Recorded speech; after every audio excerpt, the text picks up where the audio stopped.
झाला नाही पाहिजे. एकच आंदोलन असं करायचं. तुम्ही इथं यायला हवंय.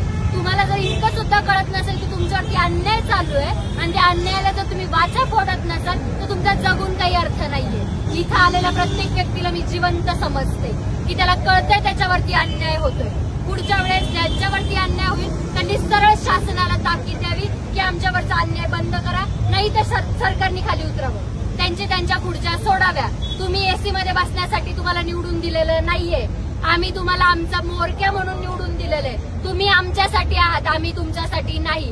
जर आम्ही उन्हातान्हात उतरतोय तर तुमचं सुद्धा काम आहे की तुम्ही इथं येऊन आमचे प्रश्न सोडवायचे आहेत. यासाठी हे आंदोलन चालू आहे.